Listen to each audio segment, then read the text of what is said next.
Some Mongolian throat singing for you boys. What the hell was that? I'm Y'all so boys thrown ready? off. I'm so thrown Y'all off. boys ready? Oh my Hell yeah. I'm ready now. Y'all ain't ready? Shit. Y'all ain't ready? Y'all watched the documentary last night, right? Come on. Yeah. Oh yeah, I watched the document. Oh, I watched the first 2 episodes. I didn't want to get too far ahead of myself, so I had to stop it after I'm 2. Y'all ain't ready. I'm through Y'all too. ain't ready for this. This is college football extravaganza. Back with another season. New look. We're getting things all together. I'm gonna have to do some producing down here, so we can switch on and off because your boy didn't go to school for audio and visual production, but that's okay. We're here to talk about week 0. We're here to talk about Swamp Kings. You can follow Justin right there. You can follow Davey Dave on Channel 3 News right there. Yeah, Not necessarily. dude, the world's biggest shameless plug that Robert did when I did my live interview today with Channel 3 as part of my job, by the way. It's all good though. It was. I scrolled across and saw that comment. I was like, oh my god. Well, tune in. Why not? About your brush fire in Beulah. I was Hey, like, and by the way, completely contained. Shout out to Escambia County Fire Rescue and our forestry service. No homes harmed. No one harmed. They did a great job. Yeah, I didn't know if we had a Maui situation going on here. Some direct energy weapons going on in Beulah. Fortunately, rapid response managed to contain it real well. Oh yeah, nice. Pero, we're back, and I don't know if you boys are ready. I hit go live, and we had a minute, and I had to run down and go grab my shot here. So, cheers. Sipping the JMO. Nice. So. I've got my 4 Roses bourbon. Very respectable, not too expensive bourbon. Yeah, we're both on the brown train. I'm on the vodka, the purity vodka, as always. Love this stuff. Yeah, basically tastes like water. JMO Cheers. Usual, but here's to week 0. Week 0, we're here. We might have to purchase some new bottles depending on how our picks go throughout the season. So here we go. I didn't have a whole lot left. I think I just killed it, actually. Rob didn't really do a shot. He just said a sip. Ooh, no, that was a shot. That was a full shot. Down the hatch. I'm not gonna lie, guys. Chase that with a sip of water. I binged it all. I watched it all. I tried not to. I did 2 episodes. I withheld myself, but I got right here to where we're looking at behind me with Jarvis Moss. So that was one of the greatest Florida football games of all time. Looking back at it, watching the documentary, it made me want to watch a few of those games over again and just kind of peek over to the sidelines. But this one in particular, I remember being at an FSU game, going to I forgot who FSU was playing, but on the way there, Florida was already playing, and they were lining up for the field goal. So we stopped by this one tailgate, and he blocked it, and everyone was sad at that moment at the FSU tailgate. But I was going crazy. I was like, "Let's fucking go!" So, man, that was a fun thing to look back on. Of course, I was like 4 years old when that happened, 4 or 5, but I'm sitting there just watching it. I mean, first of all, you can't watch this for entertainment purposes. I just want to point that out. Like, I'm sitting here, I have to stand. Like, when I watch sports, I have to kind of stand up. I can't if I'm really into it, I have to stand up and watch this documentary because it's so much intensity and adrenaline coming throughout the screen from what it was back in 05 and 06. But just watching that block kick, first of all, South Carolina was 5-4, and they're going toe to toe with us because Steve Spurrier, coming back to the Swamp for the first time. That's a lot of energy and a lot of emotion. And Florida lost to South Carolina the year before at South Carolina. Yeah, Steve Spurrier as well. And then like the documentary said and Urban said, they wanted Spurrier back. I remember wanting Spurrier back. He left and went to the Zook era, and we were like, "Come back." Come back, yeah. So I can't let you guys move on from the South Carolina game without saying how I was at the game, sitting in section 9, row 70, seat 25. And so and I remember that whole weekend so vividly, by the way. My dad, because so just full disclosure, because this documentary hits so close to home because for the longest time, my family had season tickets. We went to almost all the home games during this era, before and a little bit after. So it was so cool. I was actually waiting to find me somewhere in the Gator Walk or somewhere in the crowd. Haven't seen it yet. We'll see. We'll see what episode 3 and 4 have in store for me, because I haven't seen those yet. But I remember my dad was like, "We're gonna camp out before this game." So we stayed at a KOA in a cabin in fucking Stark, Florida, home of the very close to where I got an uncle there. Yeah, it's very close to where the state prison is, by the way, where they do all the executions. Because that morning of the game, we went to a McDonald's to get breakfast, and my dad's like, "Oh, hey, so my dad's getting executed today. Do you know where the prison is at?" And the lady at McDonald's is like, "I don't know. Would you like a McMuffin?" So how about another McMuffin? Yeah. Grandpa's getting murdered today. So we go to the game. Obviously, it happened. I remember before that blocked kick, I was like checking my voice. I was like, okay, I have not lost my voice. After that blocked kick, I swear to God, for the next week, I couldn't talk. It was that electric. It was that amazing. Of course, it led to the national championship. Oh, we're going to talk about this, but I just had to dive into that for a quick second. It was one of the best games I've ever been to in my lifetime. Well, I heard in the documentary, Urban Meyer said that was the loudest he'd ever heard a stadium ever. How does that rank among the game? The loudest roars in the crowd you've ever heard? Oh, I think that's probably number one.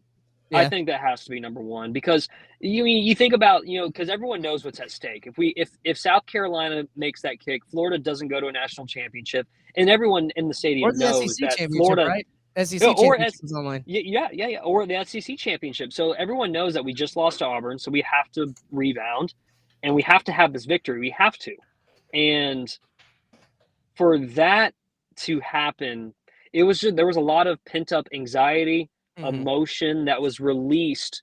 And when you even go back and listen to Vern Lundquist on CBS make the call, his voice completely gets drowned out because the crowd was so loud. Yeah. I mean, that's some stuff that as someone who's done broadcasts, that's a hard thing to anticipate as a broadcast, try and talk over that. And that I definitely think it's probably one of the top 5 pops that you've probably ever seen in college football, up there with Penn State blocking an Ohio State kick at home and taking it home. Yeah. Game. That's a major one right there. I'd also throw it out there with, of course, the kick 6. I feel like if there's a crucial kick coming in the game and it gets blocked or something like that happens, because usually, I'd say, what would y'all say, 90, 95% of the time, you expect kicks to be made if they're within 40 yards usually, right? You'd probably expect that. Gotten up and over the line of scrimmage, right? Yeah. Not blocked and stopped right there. But if I do recall, this was the second block. This was the second block kick of the game, right? This wasn't the only block kick. It was Jarvis. So actually, it was Jarvis Moss's second block, and they also blocked. They actually blocked an extra point. I think Florida had an extra point blocked as well. And that's what about Dan Mullen's special teams and Urban Meyer's special teams. They were always making plays on special teams, returning or blocking kicks. That was something Brandon James on special teams. And he was a big part of that too. I want to. Now that I think about it, yeah, Florida blocked an extra point and 2 field goals. That's literally what won them the game, is they blocked those field goals. Now, I don't want to put too many spoilers out there. Obviously, this is the game. We're just talking about the South Carolina game back then, but they go over the Georgia game in 2008 and focus on Tebow a lot. I do want to say they didn't go as deep into a lot of the negative things. Yeah, so people thought. That's the weird thing, because all right, so the reason I feel the reason why Florida fans to watch. It's good for Florida fans to watch because you're reliving this history. But the reason why people were calling for someone's head to make this documentary happen was of things like Aaron Hernandez, Cam Newton. None of this has been brought up, and I'm just sitting there this was like what made the team like be talked about. Like we had convicts, we had stars, we had basically a priest. I mean, this is like they did not mention Cam, did not mention Hernandez, did not mention the Pouncey twins at all. Yeah, and that's like okay. So you really are getting ahead though, because like I haven't seen those. But from what I've heard, and I think Rob can like back me up on it because he's watched the whole thing. I don't think it gets brought up at all from all the like the reactions I've seen on social media. Yeah, it's an anti-spoiler. It's like if you think it's a spoiler to Davis that they weren't brought up. I mean, yeah, that's a big time spoiler because literally Aaron Hernandez was a crucial part of the 2008 national championship team, and then you have, of course, what happened like 4-5 years later. Like it's hard to leave that out. There is also a separate Aaron Hernandez documentary that you could just watch. But you could just watch that. But like there's like multiple of these players like have their own documentary. So like, and now they're making one-day documentary about the program in general. Like what made this team like so iconic was yes, they did win football games, and yes, they did win national championships. They had a Heisman, but they also had so many scandals. Like that's what was so like crazy about it. I feel like when you're watching like The Last Dance, they get into every niche and detail from Rodman to Pippen to Steve Kerr to Phil Jackson. Like they get into everyone's niche and detail, right?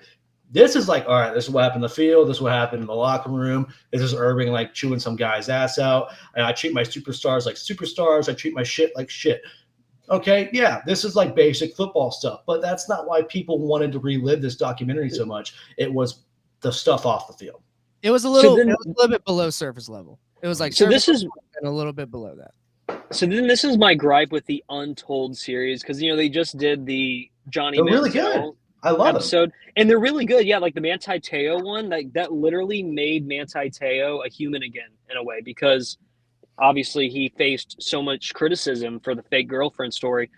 But then you have Johnny Manziel, and like there's actually a lot that Johnny Manziel did that they didn't talk about.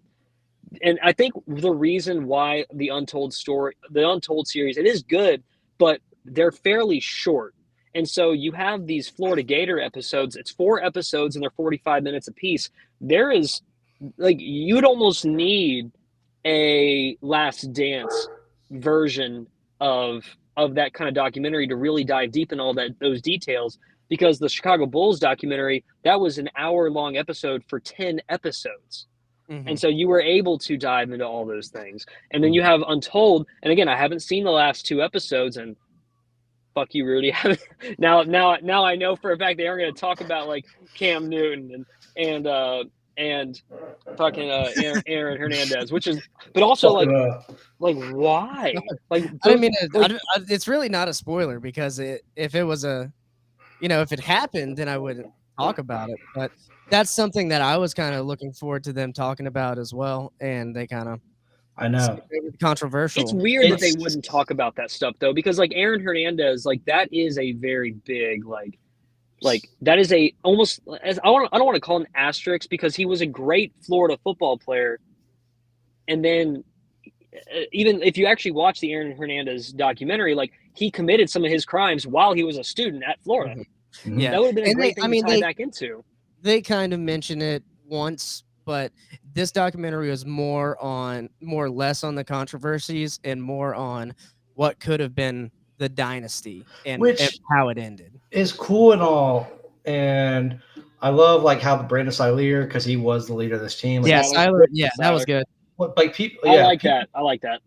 They don't like, he's not really someone that's talked about a lot, but he's like a big spotlight of episodes 1 and 2, right? And that's like a really cool thing. But right now, like through episodes 1 and 2, this is more as like what my buddy Trevor would say, an Urban Meyer puff piece. Because this isn't really like circled around Tim Tebow. Like Tebow, he had his moments with the jump pass and everything so far, and he was like the #1 recruit. But it's still Chris Leak's team under center. And so like it's nothing that really even centers around Tebow. It's more about Urban so far than anything. Yeah. And he was definitely the main part. One thing I wish they could have included. My brother and I were talking about this last night. We kind of wish that Chris Leak was involved in this somehow, because he was a major part in the growth of Florida leading up to Urban Meyer. I mean, he was a 4-year starter at Florida, and it just kind of, he was sort of in the background of all this story. and how like they really wanted to recruit Tim Tebow. And I'm not trying to downplay that, because recruiting Tim Tebow was a major part of the success of this team, but Chris Leak still played a very valuable role. And I think what left Chris Leak out of this documentary was that after he graduated, after he went pro, after he even coached with Florida for a little bit, he like was the high school, he was like the head coach of a high school team in Tampa. And then he got tied up into a, like, I guess he was like allegedly dating a student of the high school he was coaching at or something. Sorry. Illegal. We don't know if the video is out there or not. But no, we can't do that. But I think that's what kept Chris Leak off this documentary. Of all things. So, I mean, there's a lot of players who were very involved with the teams and were not in the documentary, but I do think that there was a driving force in making sure Chris Leak was not involved in this documentary. And it was the fact that allegedly, because I really don't know if it was confirmed or not, he was involved in a underage relationship, and that obviously is horrible. Yeah, they were definitely. I just have a question. What's the deal with Tampa and big name stars getting underage relationships, Davis? Because I will say though, there is a jersey hanging up in my closet that, as of right now, I'm never wearing again. Tom Brady? No, in fact, I might be wearing the Tom Brady jersey more often in lieu of the other jersey that's in my closet. I do want to point out that was kind of funny. When it came to Chris Leak, though, Tom Brady makes it with his kids, definitely. Yeah. So like it seems. Sorry, Davis. What's so weird is that this Untold has so many episodes and documentaries about scandals and crimes, whether it be like the minor league hockey team that was involved around crimes and like a mafia, Johnny Manziel with everything that he did, and then like the Malice at the Palace. I think there's one with the figure skating. I forget the exact name of who and when that was, but for them to like always be circled around controversy and all their documentaries they made, they really avoided it with this. Like this is their first time they really just talked about the on-field presence history of a situation or an event or an era. So like this is what's kind of weird. Like it's kind of like uncharacteristic for Untold to do this, which I love their documentaries. Like they have created some really good ones, and they do give 30 for 30 a run for their money. But you know, it's ESPN and they're always going to be on top when it comes to that type of stuff. But they've done really well with most of them. I just think they missed some key pieces.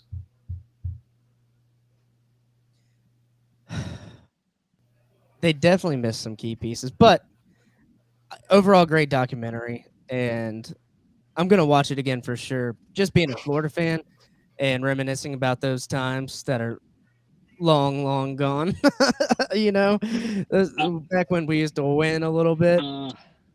I'll say, like, I just want to take a second to say, like, again, like growing up in that era, going to all of the games, Tebow, you know, winning a Heisman, getting to shake his hand, his broken hand that he had going into the 2007 Capital One Bowl against Michigan. That Florida lost, by the way.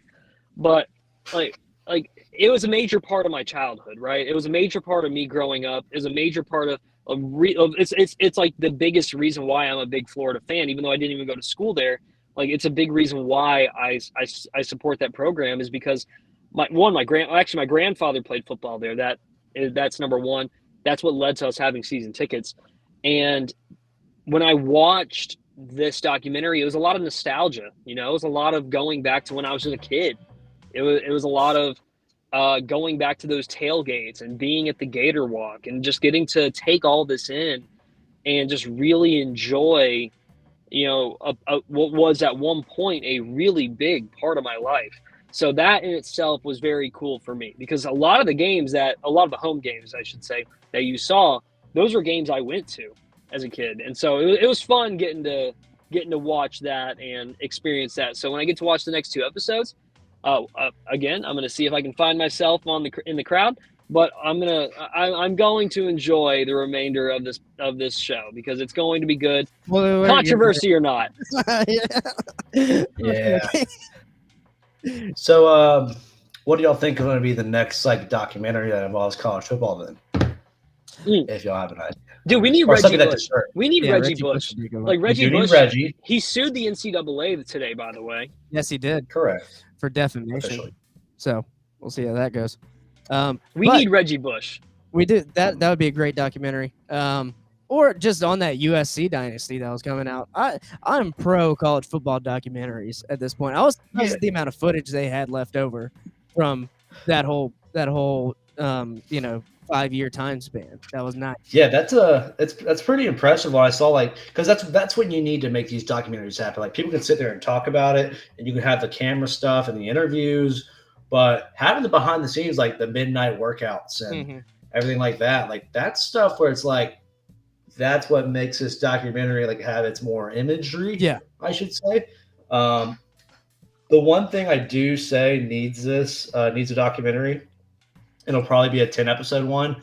Is probably Saban and Alabama have to. Oh, they have to, and they were the antagonists in the in this documentary twice. They were the 3 times even maybe the foes of this documentary. There, definitely the foes of the Florida Gator fans for that time span. But we are coming up on we're over the 20-minute mark on this documentary, and we have actual college football games to get into, boys. So let's pull it up. First game, all the way from Dublin, Ireland. Yeah. Navy midshipmen fighting the Notre Dame Fighting Irish in Ireland. Oi! Kill it. And Notre Dame looking like the fan favorite with a 93% right there. They got the line at -20.5 for Notre Dame. I always like to go under that, usually with the opening games, but I don't know, man. I think Notre Dame's got a good team coming back. So yeah, Notre Dame does have a good team. I do love their coach, and they have a very, very good quarterback out of Sam Hartman. So I'm really excited to see what he can do. But Navy always plays Notre Dame really, really, really tough. And so when we're looking at a -20.5 spread, I'm taking Navy. Now, it could be a 17-point difference. Rudy, I'm not sure if you prepared the locked in thing, but go ahead and lock it in that Navy is going to cover this spread. I will also. It's going to be a random sound for locks this week. That's fine. Don't have the lock sound prepared. We're not in week one yet. I got all these sounds, but no lock sound. Yeah, but y'all know Joey and Patrick. Their parents, they literally just landed in Ireland earlier today. They're at the game. They're going to be at the game. But despite them being as big Notre Dame fans as they are, and as definitely them being favorited, Navy's covering the spread. Yep. Every time I see Notre Dame, I'll always pour salt on the open wound. Go Herd. Always will rep that win in South Bend. Have to. But this is I hope for the sake of college football trying to branch out and go international, this is a close game because what was it? Northwestern Nebraska last year, or who was it that played last year? Nebraska and who? Northwestern. No, it was Nebraska and Northwestern. Mm-hmm. Yeah, cool. Awesome game. That game, it was a good game. I hope for the sake of tradition like this of trying to branch out internationally, it's a good game because things like this don't stick if it's a blowout. Like when college football played in Bristol Motor Speedway. That was fun. That was a fun game to look back on. That was cool. I was at Tennessee Virginia Tech. It was really cool. Yeah. And that was a really cool game to watch and be a part of.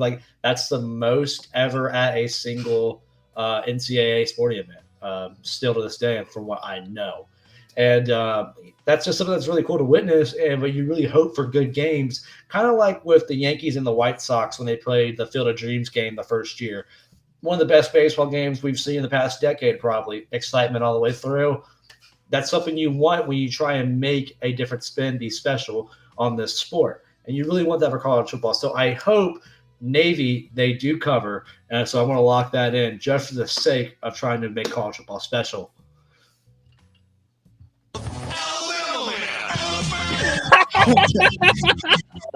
Oh, I love that episode. It's a great South Park episode. You should be happy with that lock. I'm giving away random locks today. Giving away random locks. We're gonna be in and lock agreement here, unanimous lock agreement. I just looked it up because we were having questions on it last time. I wanted to know what Navy's new head coach, Brian Newberry, what his philosophy was. Now, I don't know how they're going to run the offense. We'll see what happens with their offensive coordinator, but this guy's been their defensive coordinator since 2019. Navy always has a stout defense. I'm going to go ahead and lock it in, and I'm going to give myself the Western lock. Yeah, that's a pretty solid lock right there. So I think, Rob, you could just make random locks every week now if you want. You're having fun with it? You're having a lot of fun with it? It's something new. Yeah, you know. I don't know why, but it's kind of enjoyable, and it doesn't hurt my eardrums as much as the loud shotgun. Yeah, yeah, it doesn't hurt my ears as much as the other old sound. Loud jail cell slamming. Yeah. All right, moving on. That's at 1:30 p.m. too, so we don't really have any early games, but we got that one. No. It is what it is. Next game up, boys. Jacksonville State hosts UTEP. Huge game, massive game. A game that everybody's watching out for. Game that you're not a real college football fan if you're not watching this game. I don't even know if I can afford these tickets. What a line! Yeah, what a line! Oh, I'm hopping out the gate UTEP with a lock with -1. I am hopping out the gate with a lock. Give me UTEP to cover, baby. Taking UTEP to cover on this one. We'll give you the lock. And you know what? For all sake, Conference USA, please, God, do. All right. Put it in reverse, Terry. Put it in reverse. You got to put it in reverse lock for Justin. I'm not going to lock this one up. Hang on. I don't. I mean, how many games do we have to lock? We don't have that many games to lock here. So we're only doing 3 locks. And we can pick them all, but I mean, it's only one, right? It's only one. It's only one. I'll go against you. I'll go against Justin, and I'm going to go for Jacksonville State. Give me the lock. That means you think Jacksonville State's going to win this game? Yeah. Okay. That's it. All they have to do is win the game. Yeah, that's going to happen. I mean, hey, y'all go for it. I literally, I mean, yeah, UTEP's going to win this ball game. It is at Jacksonville State, though. You never know. It is at Jacksonville State. Upsets always happen. Wait, I don't think Jacksonville State. It's not even in Jackson. Where is that Jacksonville? It's like in Alabama or something, isn't it? Yeah, it's in Alabama. I feel like I just saw a picture of Austin Reed in there. You did, because UTEP's a Conference USA team, and for the out of respect that Marshall used to be Conference USA, I'm going UTEP because. Lo and behold, I don't want to lose to an FCS team from an old conference that we used to run. So, yeah. Yeah. I mean, I'm purely just – actually, I can't waste a lock on this, right? I mean, how many – okay, Rob, how many I mean, if you're a gambler, we only a true gambler is keeping an eye on this game. Right. Yeah, we only have 7 games here, so it's not that many. Yeah, I'm going to save my lock. Fine. Okay. I'll say my lock because I see 2 others. I see 2 others I like too. We're probably looking at the same ones. I've got my 2 others. But I've got my 2 others. I'm excited. Hawaii, Vanderbilt, and Jose and USC. Yeah. No, actually. Well, okay, one of those is correct. The other one, no. All right, we can't give them away. All right. I'm not going to waste too much more time right here on Jacksonville State UTEP. Do we have any inside knowledge on UTEP at all, boys? Since you're a Conference USA guy. The only thing I know about this school is that they used to be called Texas Western, and their basketball team was featured in a Disney movie by the name of Glory Road. There you go. That's why you listen to this podcast and not all those other fancy college football podcasts. Yeah, the hell with those guys. Fuck them. That's why you listen to us. It's going to be 98, though. Does that have a factor on the game? I mean, it's hot, boys. It's real hot. Wait, look up. Do they have a turf field or not? That's a huge factor. You got to look that up. I'm looking it up. While Justin's looking up on if Jacksonville State has a turf field or not, we're all going to say that UTEP's going to win that ball game. I was going with Jacksonville State just because they were at home. and it was only 1 point. So I feel like if they're gonna win, then the bet's right there with you. It's first game of the season. If they're gonna pull off a win, it's gonna be the first game of the season. They do have a renovation, and that does look turf. They do have a turf field. It's gonna be hot. It's gonna be hot as shit. No, that's gonna be 120 on that field. I've been at 100 degrees on a turf field, and it is painful. I don't wish it upon anyone. I've done reporting in 120 degrees on a football field. It is not fun. I will say, this makes me excited to use my new sound. I picked this sound. This is one of my favorite sounds from a press conference last year. It came from the South Carolina game, post Tennessee game press conference, where they asked one of the safeties. They're like, "What'd you do different?" Just drop your nuts. Really, that's all it is. You just drop your nuts. Really, that's all it is. So that's going to be a new sound. That's going to be a new sound this year in college football extravaganza. Drop your nuts on that 120-degree turf field. Davis, you hear the new sound? Yeah, I hear the new sound in the background. Yeah. No. Did you hear the new soundbite? No, I didn't. So I don't know what happened. I kind of dropped out there, but I'm back now. Just drop your nuts. Really, that's all it is. Really, that's all it is, dude. Really, that's all it is. Moving on, UMass at New Mexico State. I like the Aggies. UMass, historically, very, very, very not good football team. But this year things are looking up, allegedly. So I've heard. What? Yep. What do you know? What do you know? I mean, here's what I know. I know UMass. Defeated. UMass, actually, that's incorrect because UMass won a national championship on my NCAA 14 career. I ran the ship with that team. Why'd you pick UMass? Because so on NCAA 14, they were the worst rated team. That's right, and they are the worst rated team. So, hey, but I took them. Hire me right now. I took them to a national championship. All right. They're not going to a national championship this year. They're going to lose to New Mexico State. No, that's why they got to hire me. They got to hire me, give me a 7-figure deal, and you're going to have a national championship. You're too busy covering brush fires. You would do it for 6. Don't even lie. You would do it for 6. No, tell you what, give me a 7-figure guaranteed deal, and if I get fired, I get to keep the money. Now, this spread, New Mexico State, only favored by 6.5 points. If you're a betting man, I mean, I don't know much about New Mexico State. I'm going to be honest. Or UMass. Other than their basketball team is in a lot of trouble. Which one? UMass or New Mexico State? What's going on with their basketball team? You know about their basketball team? Like horrible, like I think like hazing allegations. I think like one of their players like murdered somebody. Like, oh, it was bad. There's a lot going on. It's actually deeper than what we all think. So that's a crazy hazing. Crazy stuff going on. You have to die.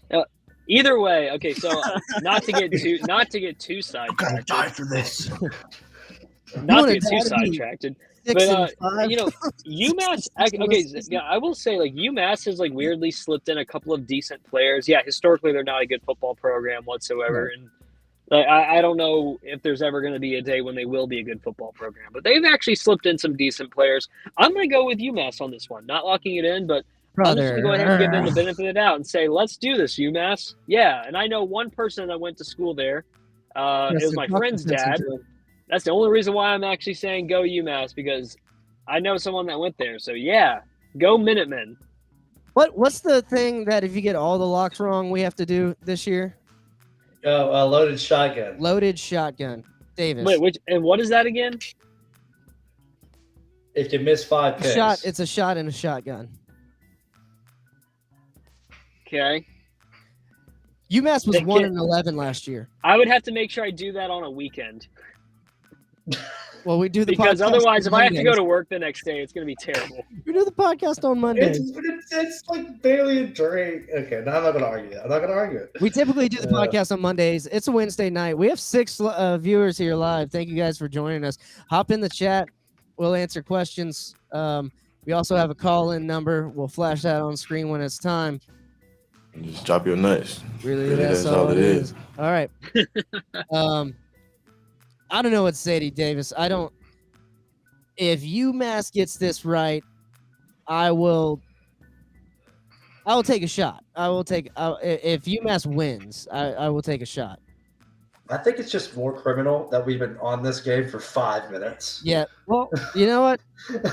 Look, we're real serious on this podcast. Scandal. There's a hazing scandal going on where they're just murdering people, apparently. San Diego State playing the Ohio Bobcats. They're going to be favorite by -2.5. Give me San Diego State to cover and lock me in, dog. Yep. Same here. Lock me in. San Diego State to cover. I think San Diego State, they have a weird. There you go, Randy. You got Randy Hot lock. But San Diego State also has a weird way of being an extremely good team. They have a way of recruiting running backs. I know that one of their quarterbacks is a transfer from Virginia Tech. He had a decent year last year. But we all were in San Diego last year, and we got to experience some of the heat that it can bring sometimes. That stadium, the Snapdragon Stadium that they play in now, that was the stadium that replaced the old San Diego Chargers Stadium. They tore down that stadium. They replaced it with the Snapdragon Stadium. It's almost like the swamp minus the humidity. It's just an oven inside that stadium.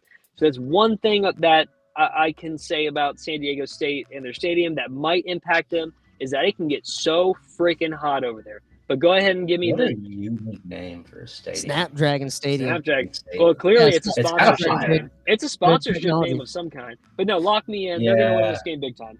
Another lock. You guys are going crazy with my locks. Davis, you get the sexy saxophone lock.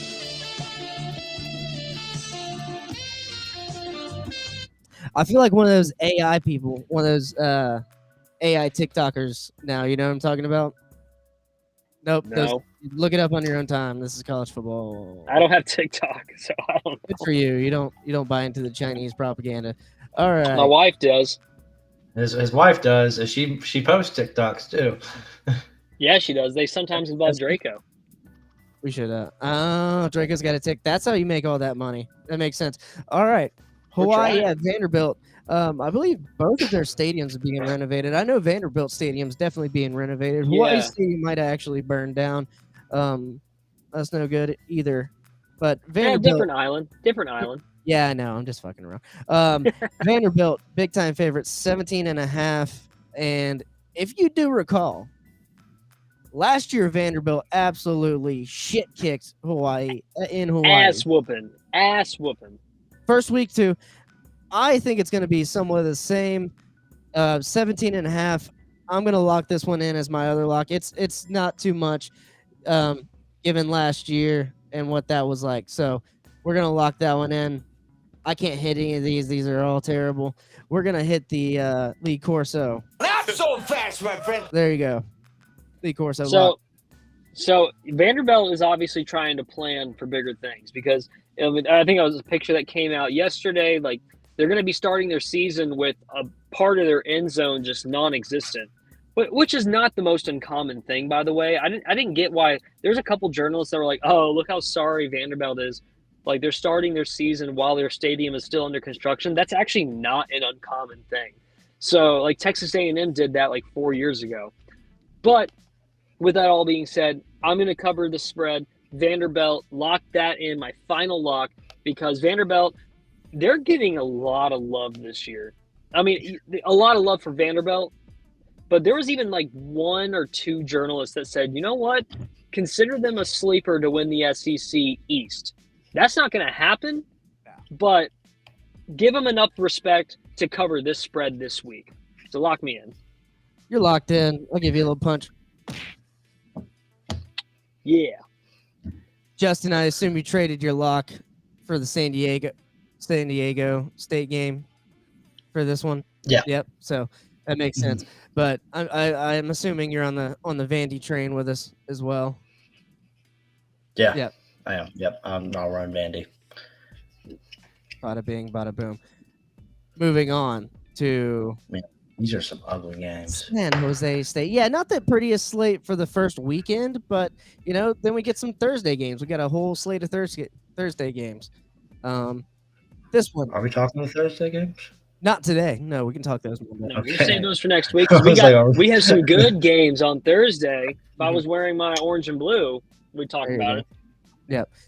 Big time favorites, the Trojans, facing San Jose Spartans. It's Spartan versus Trojans. This is like ancient times right here in the Coliseum. 31 points. Yeah, okay, but the over-under 66. So without locking it in, I would actually be more inclined to take USC because I think they're going to sleep on this game. I think Caleb Williams is going to have a great start to the game, and then they're going to pull him eventually. But, I mean, it would be like enough to where I think San Jose State could etch out a cover if you were to take them. But I'm not locking this in because USC could also beat them by 60. So, I think the big thing is Caleb Williams. I don't think he's going to repeat as a Heisman, but the number one focus for him is will he go number one overall in the upcoming NFL draft. So it's going to be a good game for him. I think he's going to play fairly light. I think he'll throw like 30 times, complete 22 of them, and then he'll probably throw for 300 yards and sit out the fourth quarter. You know what? I think they cover.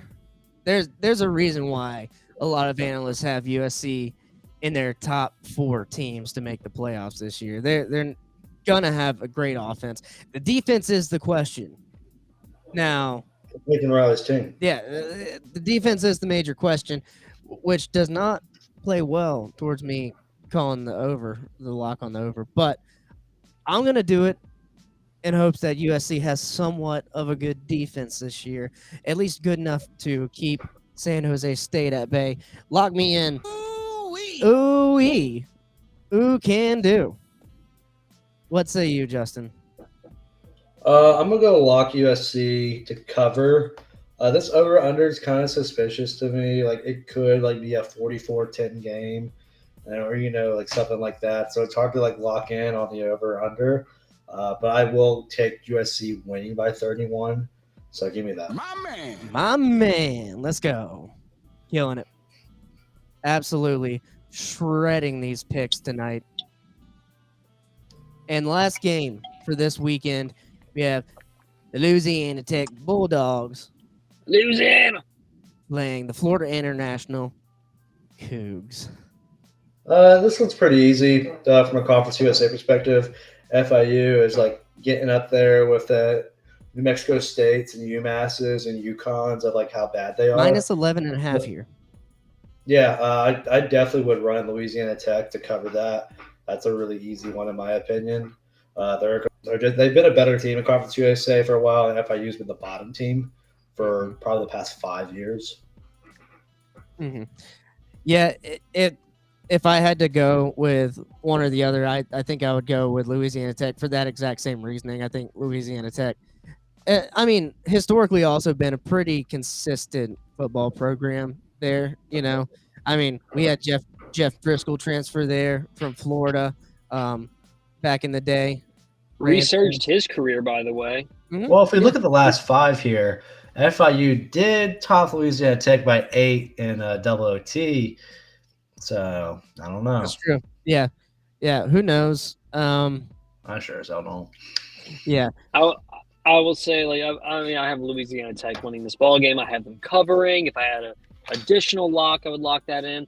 I will say the one thing that FIU has going for them are those sweet Miami Vice jerseys. Those are they had to stay relevant. They had to do something to put them in the papers, and they whipped out the Miami Vice jerseys, which, by the way, I think better fits FAU, but whatever. They went ahead and jumped on it. Whoa. And good for them. FAU's Boca Raton, my guy. You got a whole but the color scheme works better. Scheme works better. And I know that FAU is Boca Raton, but the color scheme, I think, works a little bit But better. it's Miami Vice. Like, that's a whole different thing. Like, yeah. Let's see. This was the original Twitter post, right? These are pretty good. We'll share this. Yeah, there we go. That one's gonna be a good picture.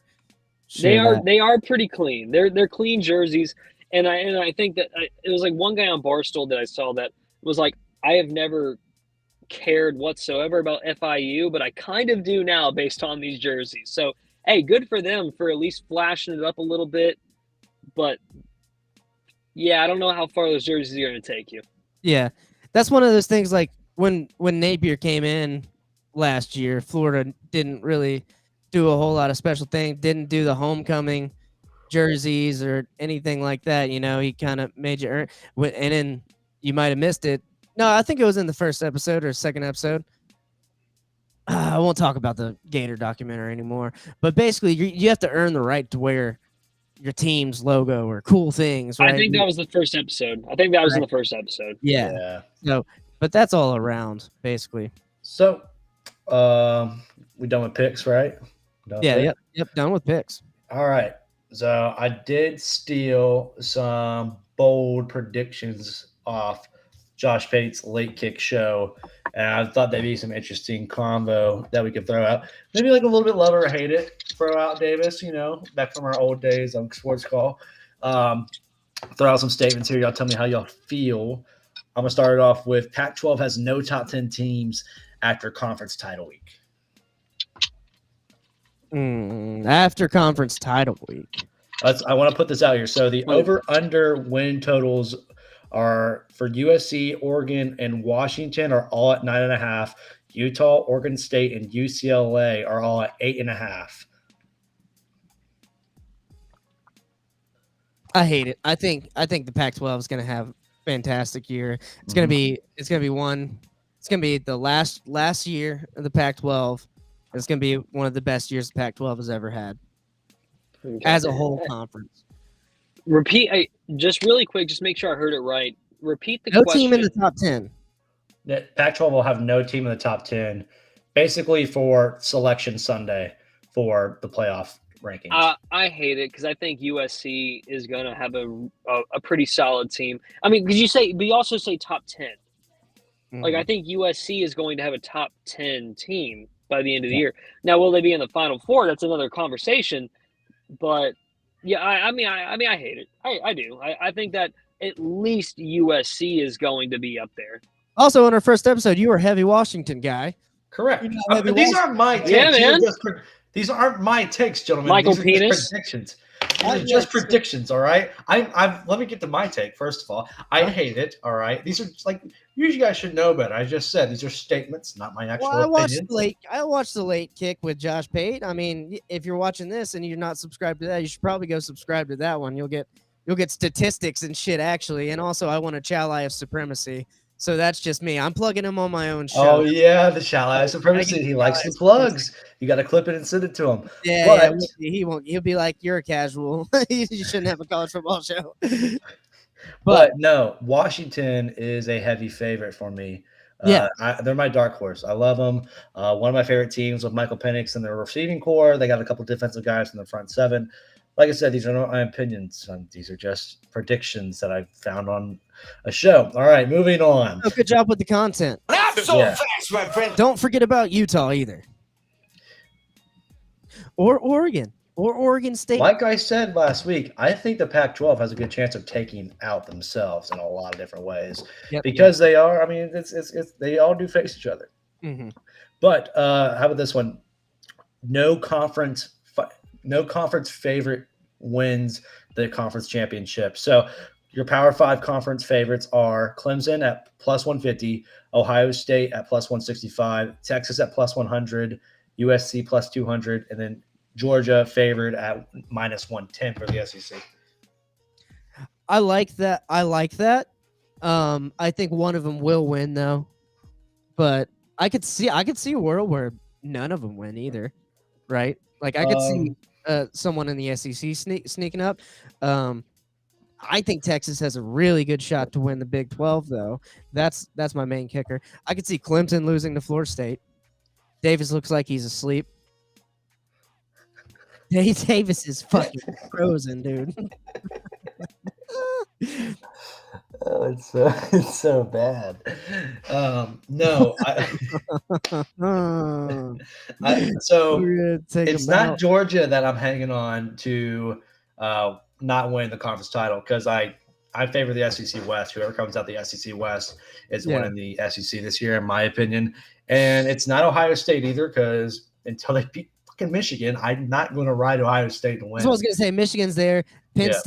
Penn State's there, but Penn State has to prove itself. They have a new quarterback. It's hard to tell. You can't really say with them. It's hard to tell, but they could be 6-0 going into that Ohio State game. That's going to be huge. But that's the thing. Like, Clemson is definitely like a true favorite to me. Like, I don't know. Like, of course, there's Florida State and North Carolina, but due to Mac Brown's coaching, I think they drop a game stupidly. And then also FSU, I think they also I've said it before, I'll say it again. By week 4, they'll be out of the playoff picture. And in my opinion, Clemson will beat them. That's where I sit. USC, I don't think is winning. Like I said, Washington's my favorite. And with the Big 12, Texas is probably your best option, but it's also the Big 12, and random teams come from out of anywhere in the Big 12. It's just so sporadic. Big 12 and Pac-12 cannibals they are. Cannibal conferences. But it makes fun. It is fun to watch. Let's see. Moving on to the next one. I like this one a lot because it's not getting talked about enough. Tennessee goes 11-1. 11-1. I could see it happening. But you got to think. Okay. You want their schedule? Do you want their schedule? Yeah, I can read it off to you. Yep. So they got Virginia week 1. That's a 1-0 in my opinion. They got Austin, PA 2-0. Florida. That's probably 3-0. Let's be real. UTSA. I don't know. That's at Florida. That's the first SEC game. I don't know. Yeah, true. It's at Florida.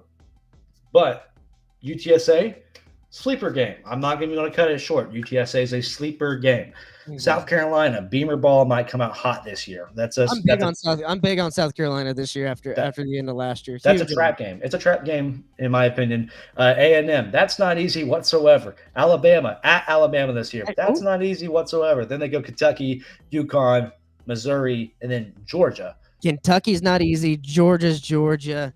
I don't think they're going to go 11-1 just from listening to that schedule. I think they drop a couple games. Davis, you want a refresher? Tennessee goes 11-1. Yeah, Tennessee. By the way, my phone's been overheating on this. I'm on my phone, so my phone keeps overheating. But we'll keep it going. It cooled down, so here we are again. So Tennessee goes 11-1 this year. Do you want their schedule? Didn't we review their schedule last week?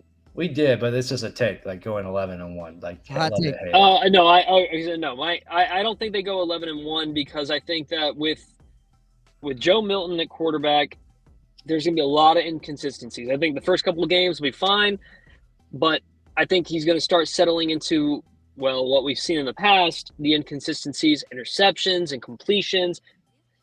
We got to stop being so obsessed over having a cannon of an arm and just start focusing on actually being productive. And I think that Tennessee will probably be 10-3 at the end of the year. It doesn't matter what you think. Tennessee's gonna got him. Tennessee is gonna be a great football team. The SEC East is gonna be very hard, but I want to say they have to drop a couple. I want to say the SEC might cannibalize itself as well this year.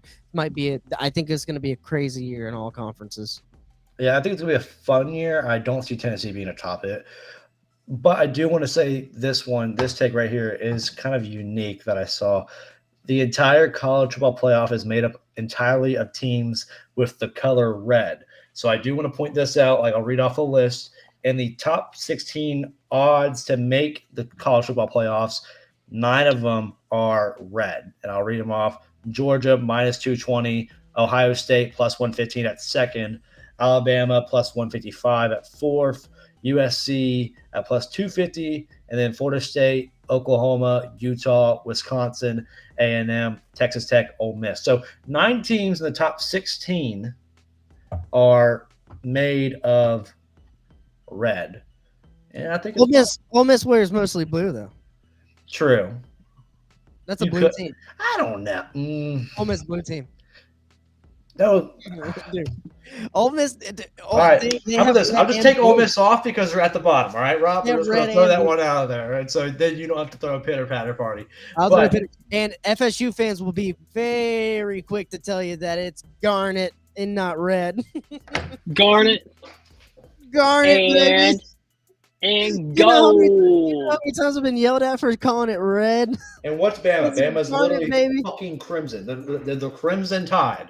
But no one's fucking saying shit. They're fucking red. They don't know any better over in Alabama. Anyways. You don't tell an Alabama fan that they are red. They are crimson. Very likely. It's funny.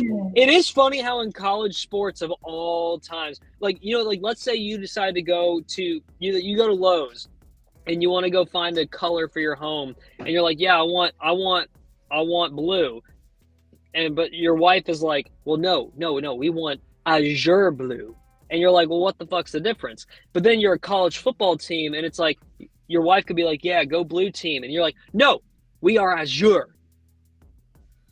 Has he experienced this before? Like, this is like really like personal. He's getting into. Yeah, I think no. Like, well, I say no. First off, Amanda and I, we live in an apartment complex. We get no say in what our place is painted. But like, no, it's like a real thing. It's like it's pretty funny how like we can obsess over the colors of our college teams, but then like in other life things, like we really wouldn't care what color it was. Yeah. I'm gonna say no because I'm gonna say that a non-red dominated team is gonna break up that. Yeah. There you go. Yeah, well, that's just like your opinion, man. I don't know what to tell you, dude. Who's gonna break it up? Texas. Texas. I mean, we've been saying Texas is going to break it up for like 15 years. So I'm good. This is the year. This is the year. No.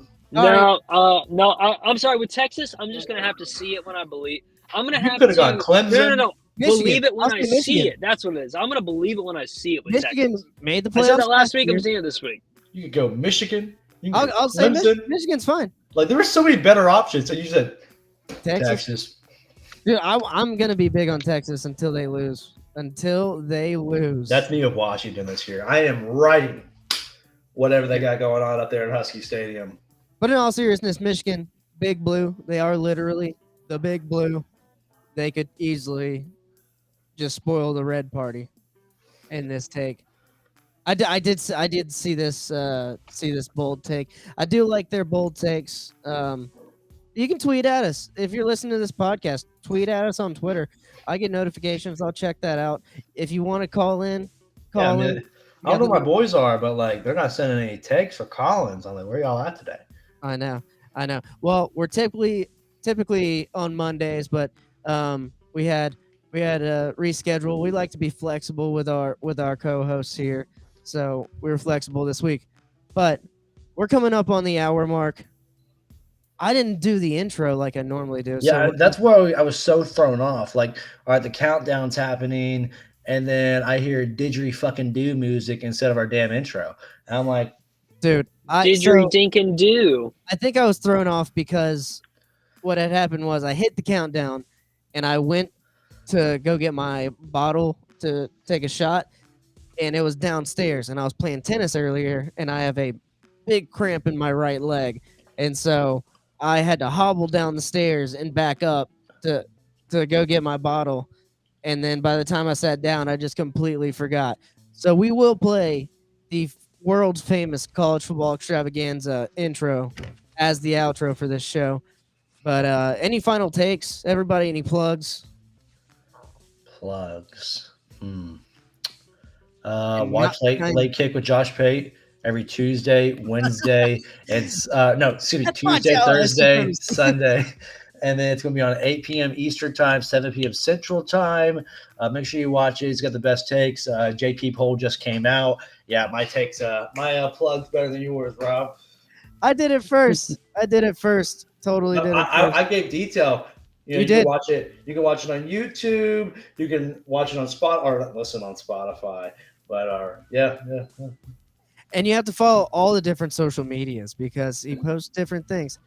But also follow ours. If you're listening to this and you're not subscribed to College Football Extravaganza on YouTube, Facebook, whatever, go ahead and drop a like and subscribe. That helps us out in the algorithm. And we're gonna get better, guys. Look at this. Do you see the setup here? That was all me. And Canva Pro. Little plug for Canva fucking Pro. It's pretty good. Pro. We do. I love Canva because you know what? I'll plug Canva because it saved my life at work numerous times. Yeah, it's plugging Canva over here. No one from Canva's watching, Davis. You don't have to plug Canva. Canva is good, but follow me right here. Be posting comedy material Saturdays. I'm clipping up podcasts and comedy stuff to post on my social media. So our Vincent Comedy, I got new jokes here in Pensacola. I got a show coming up. If you're here in Pensacola at the Emerald Republic, August 31st at 7:30 p.m., I'll be opening for a bunch of funny comedians there. It's going to be a good time. It's going to be fun. What else can I say? Yeah, I got to see you at one of your shows soon. Again. Yes, sir. Again. Just drop your nuts. Really, that's all it is. Really, that's all it is. All right, good show, chaps. We'll break it out with the outro. These people don't give a shit. We're giving them the business.